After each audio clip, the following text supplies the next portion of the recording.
When thinking of the first stage of Middle-earth, you likely picture an apocalyptic time period, which isn't far from the truth. After all, many kingdoms were destroyed, and countless lords, kings, and other prominent characters were killed. But those dark years lasted not even a third of the age. Out of the 590 years of the First Age, 454 of them were a time of relative peace with small-scale conflicts. The reason for this peace is something called the Siege of Angband, an operation carried by the Noldor and their allies to contain Morgoth and his servants in his fortress of Angband. But what exactly happened during the siege, and if it was so successful for so much time, how did Morgoth manage to break it? Following Morgoth's defeat at the Dagor Aglareb, the Noldor recognized that there was a problem. During the battle, Morgoth had issued forth from Angband and attacked Dorthonion in a surprise assault, and had made it as far as Maglor's Gap and the Pass of Sirion before being driven back.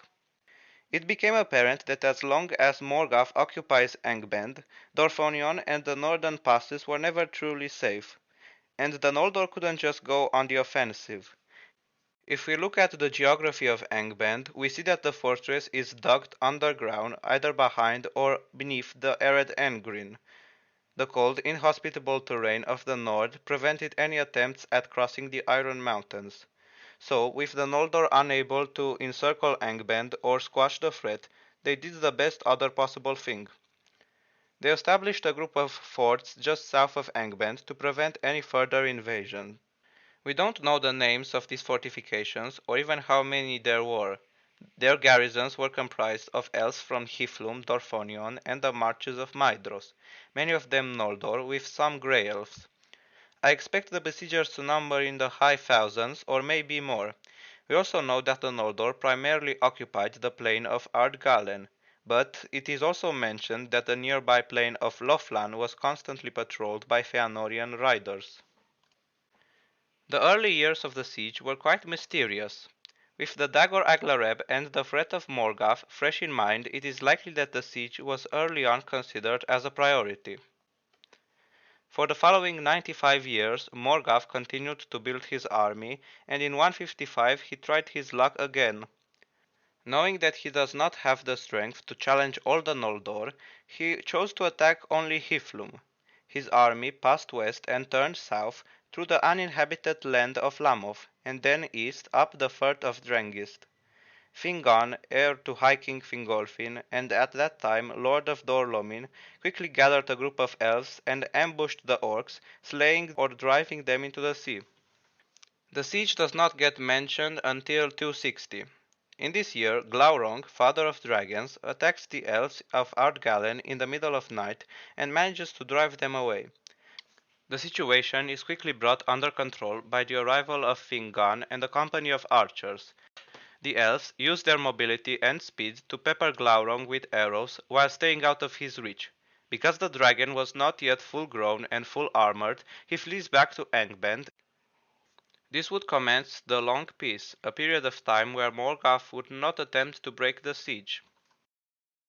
The fact that Glaurung was able to initially defeat the elves shows that the number of the besiegers has dwindled, most likely because of a lack of volunteers. And that would make sense. For example, the riders of Lothlan may require a replacement of 20 soldiers because of early death or transfer, but they only get 10. From an average soldier's point of view, just how appealing would it have been to join the siege? There have passed 200 years since Morgoth was even a real threat. All his attempts at breaking the siege ended in failure. As stated, I wouldn't be surprised if after this incident, the siege began to be taken more seriously. Following the arrival of the Edain and their 106-year migrations through Beleriand, the Noldor lords turned their attention south and began to form alliances with the newcomers. Not all of these migrations were peaceful. In fact, this time period once again saw Morgoth's orcs pass the Liger, this time through Eriador, and attacked the Haladin, killing their lord Haldad. The next time the siege is mentioned is in the monumental year of 455.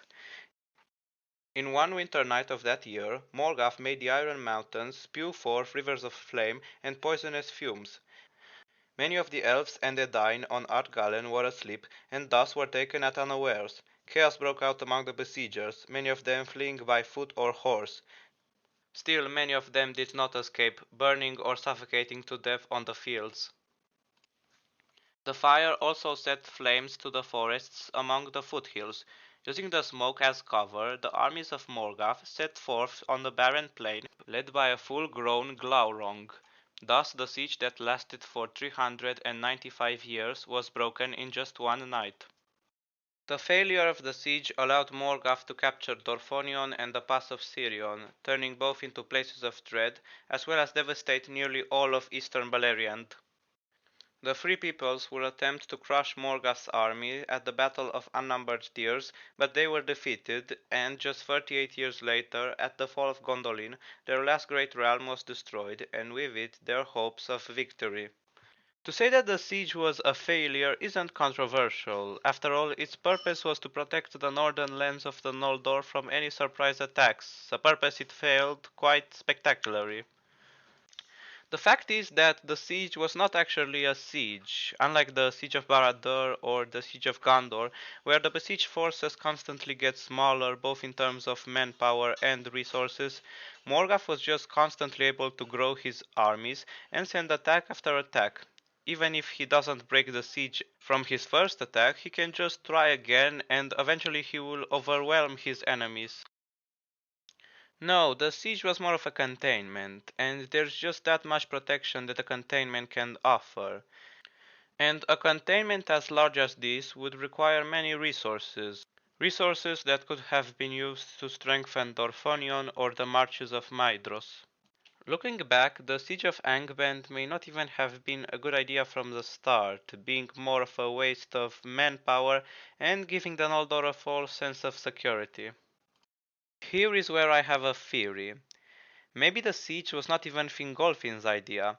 Maybe Morgoth lost the Dagor Aglareb on purpose, only to use his scouts among the Noldor to spread out the idea of the siege. Maybe his attacks on Hithlum and the Haladin were meant to be repelled. Maybe the Battle of Sudden Flame was planned centuries in advance. Maybe, maybe not. Anyway, until the hosts of the Valar burst through Angband's gates during the War of Wrath, the siege of Angband was as close as the Free Peoples got to victory during the first stage. Although it was doomed from the start, it did allow for almost 400 years of peace, time in which the Noldor could expand their power and make alliances. Alliances that in the end proved fruitful and did pave the way for Morgoth's ultimate defeat. But what do you guys think? Was the Siege of Angband a failure or a success?